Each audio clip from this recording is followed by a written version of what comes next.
Principales obras es la Teogonía.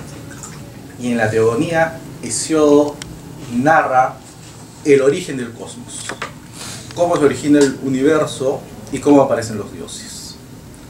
Y allí aparecen también, desde el inicio, componentes incestuosos, muy fuertes, ¿no? Esto está desde el mismo origen de la mitología griega.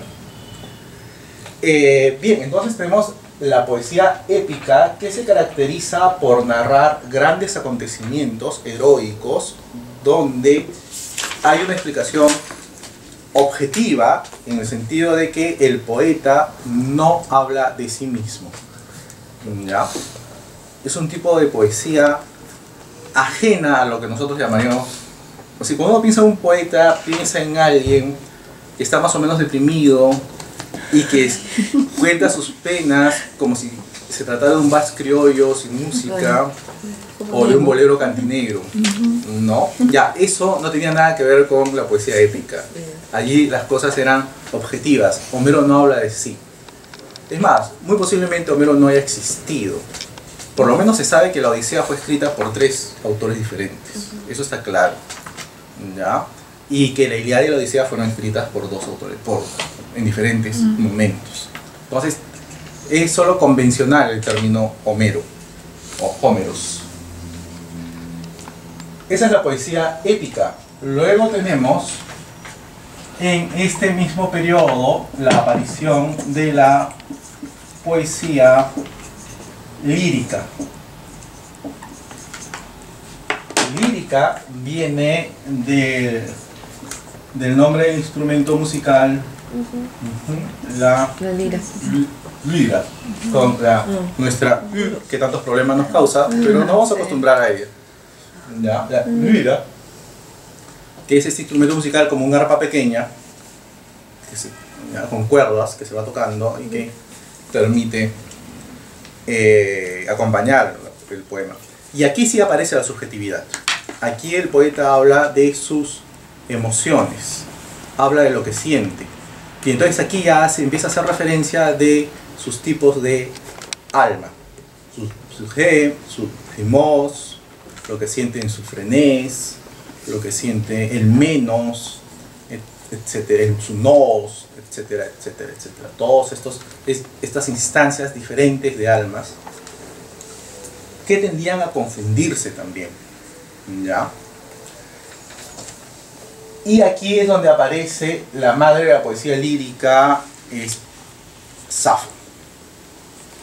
Bueno, no es exactamente la madre en un sentido cronológico.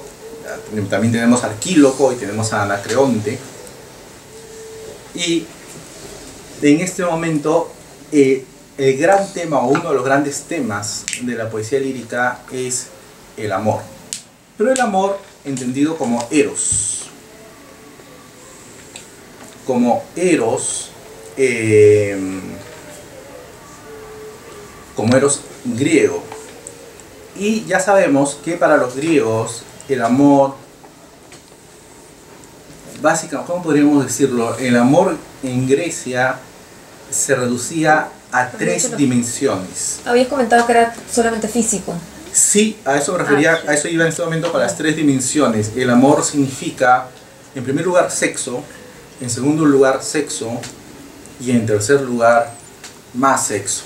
Y si es que había alguna, y si es que había más posibilidades, y si había más imaginación, la 4ª dimensión, que también es importante, sexo cochino. Esa era la 4ª posibilidad, ¿ya? Que es importante dentro de la mitología griega y dentro de la visión de la mujer que tienen los griegos, ¿ya? Por ejemplo, vemos a una reina enamorada de un toro, o de un toro hermoso, no cualquier toro también, ¿no? Un toro divino, un toro creado por los dioses. Y, claro, y ahí tenemos, por ejemplo, un ejemplo de la filia que hemos mencionado, ¿ya? El fileo, el amar, y esa filia, ese fileo, ese filos, ese impulso instintivo sexual, insisto, es el mismo impulso que nos lleva a conocer, Y eso nos recuerda a Freud. Freud nos dice que el deseo de conocer está movido por el mismo instinto.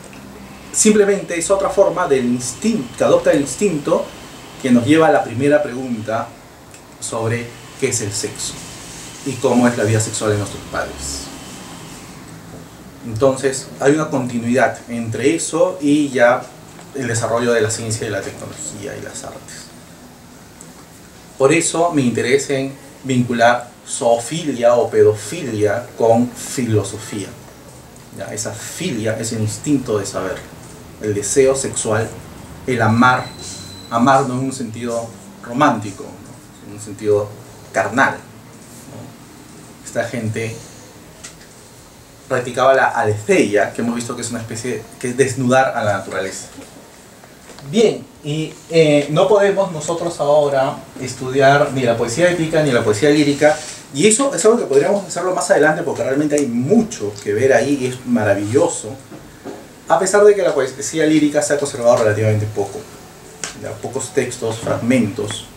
Y aquí vemos que la experiencia sexual es básicamente bisexual, de carácter bisexual, ¿ya? En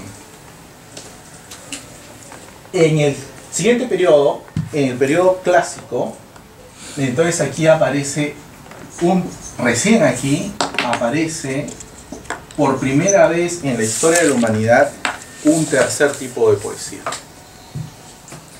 A ver, ¿quién descifra esta transcripción? A ver, Rocío.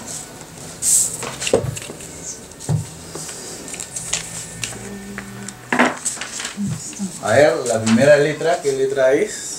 Ese. Una delta. D. A ver, D. Ajá. no, siempre pienso que esa es la Z. Dra. Ajá. Drama. Ah. Drama. Drama. Y la palabra drama significa simplemente acción. Nada más. ¿Ya? Simplemente significa acción, hacer algo. ¿También es una poesía? ¿Una Espera. poesía? Entonces, drama es acción. Y hay un tipo de poesía que inventan los griegos en este momento, en el periodo, al inicio del periodo clásico, en el año, alrededor del año 500. Y en esta poesía, un poeta no va a cantar versos, ya sean objetivos o subjetivos, sino que un poeta va a hacer que ciertas personas representen acciones